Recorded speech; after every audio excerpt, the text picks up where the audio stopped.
আসসালামু আলাইকুম। বাংলা সংবাদে সবাইকে স্বাগত জানাচ্ছি। আমি চিন্তিয়া হক। শুরুতেই সংবাদ শিরোনাম।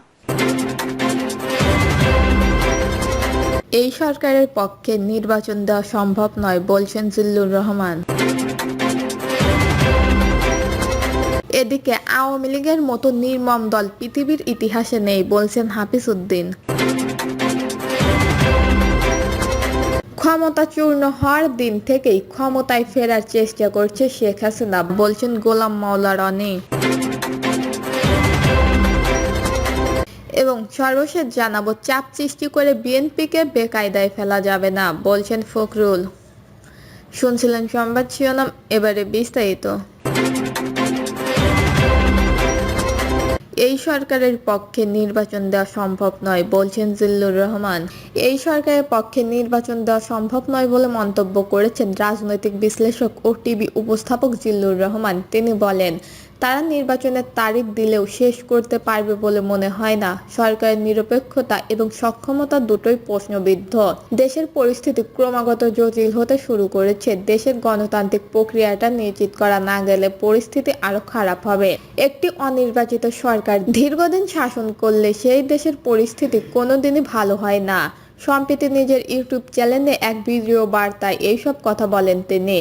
বাংলাদেশ এক অন্ধকার জগতে প্রবেশ করেছে। বাংলাদেশের ওপর দিয়ে যে কোনো সময় যে কোনো ধরনের দুর্যোগ আসতে পারে। এই রাজনৈতিক পরিস্থিতির কারণে ফেব্রুয়ারিতে নির্বাচন হবে এই আশায় যারা বুক বেঁধেছিলেন তারা এখন বুঝতে পারছেন। সরকার নিজেই এখন বলতে শুরু করেছে দেশে তো নির্বাচন করার পরিবেশটাই নেই, তার জন্য তাদের দরকার দৃশ্যমান ঐক্য। তিনি বলেন, এনসিপি নিয়ে অনেক কথাবার্তা হচ্ছে। এনসিপি একটা লস্ট কেসে পরিণত হয়েছে। এর দায় যতটা না এনসিপির, তার চেয়ে বেশি এনসিপির পেছনে থাকা এবং উপদেষ্টা পরিষদে থাকা ব্যক্তিদের, এমনকি সরকার প্রধান নিজেও তাদের সম্ভাবনাকে ডিলের করেছেন। জিল্লুর রহমান আরও বলেন, এনসিপির এরা সবাইকে নিগেট করেছে। তাদের আদর্শিক নানা রকমের সম্পর্ক মানুষকে খুবই আশাহত করেছে। যেসব বিদেশি শক্তি তাদের ভরসা দিচ্ছিল, এখন তারাও দূরে সরে যাচ্ছে। আওয়ামী লীগের মতো নির্মম দল পৃথিবীর ইতিহাসে নেই বলছেন হাফিজ উদ্দিন। বিএনপি স্থায়ী কমিটির সদস্য মেজর হাফিজ উদ্দিন আহমেদ বলেছেন, আওয়ামী লীগের মতো একটি নির্মম দল পৃথিবীর ইতিহাসে আসেনি। তারা বিরোধী দলকে দমন করতে হিটলারের নস্যি পার্টিকেও হার মানিয়েছে। হাফিজ উদ্দিন বলেন, আইন শৃঙ্খলা বাহিনীকে ব্যবহার করে আওয়ামী লীগ নরহত্যা চালিয়ে গদিতে টিকেছিল। জাতিসংঘ মানবাধিকার কমিশনের রিপোর্ট বিশ্বব্যাপী প্রকাশ হয়েছে যে ফ্যাসিস্ট শেখ হাসিনার নির্দেশে হাজার হাজার মানুষকে হত্যা করা হয়েছে, এমনকি হেলিকপ্টার থেকে গুলি করে শিশুদের হত্যা করেছে। বিএনপির এই নেতা বলেন, এই বাংলাদেশের জন্য যুদ্ধ করেছি, আহত হয়েছি, জীবন বিসর্জন দিতে গিয়েছি। অথচ শেখ মুজিবুর রহমান একদলীয় শাসন ঘোষণা করেছিলেন। পরে তার কন্যা শেখ হাসিনা ইতিহাসের সকল নিশ্চয়তার সীমা অতিক্রম করেছেন।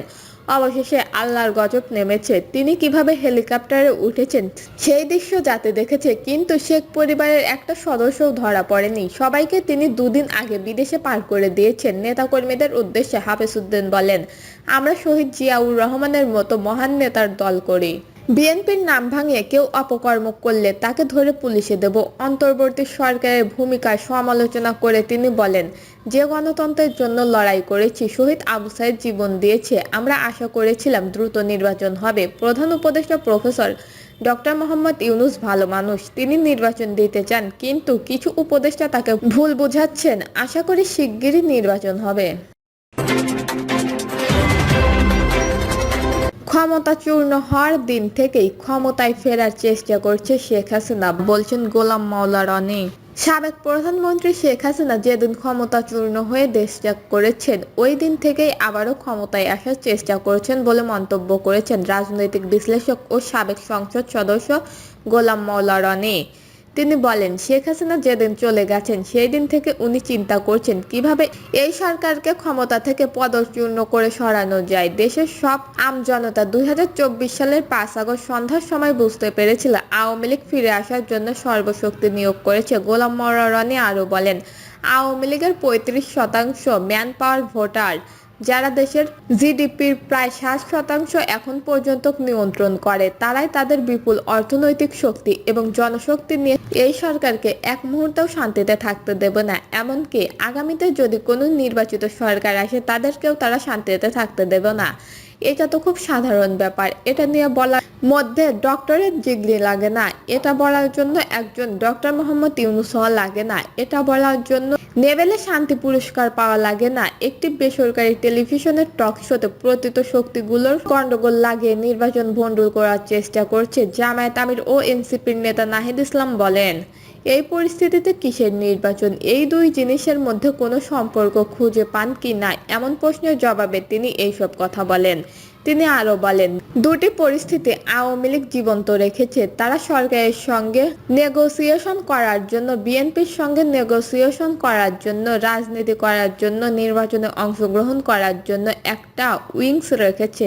আরেকটি হলো যদি এদের উচ্ছেদ করা যায়, শক্তি প্রয়োগ করে, চক্রান্ত করে, তারপরেও শেষে নানা রকম বিভ্রান্ত সৃষ্টি করে, ম্যাটিকুলার ডিভাইস, নানা রকম ফন্দি ফিকির করে যদি আবার এসে সেই পার্লামেন্ট, সেই 24-এর নির্বাচন, আবার সেই প্রধানমন্ত্রী, এই দাবিটা এখন পর্যন্ত তারা ছাড়েনি। তিনি বলেন, শেখ হাসিনা কি কখনো বলছে যে আই এম সরি, আমার এই কাজটা ভুল হয়েছে? তিনি এখন কি বলছেন, আমি এখন স্থির প্রধানমন্ত্রী? এই জিনিসগুলো তো উনি সেই প্রথম দিন থেকেই বলে আসছেন। ওনার বোঝা উচিত ছিল, যেটা আমাদের একজন সাধারণ মানুষ বুঝতে পারে। এটা এতদিন পরে বলার কোনো মানেই হয় না। রনি আরো বলেন, উনি যে কর্ম করছেন এই 1 বছরে, এই কর্মের কারণে শেখ হাসিনাকে যে আমরা ভুলে যাব তার কোনো কারণ নেই।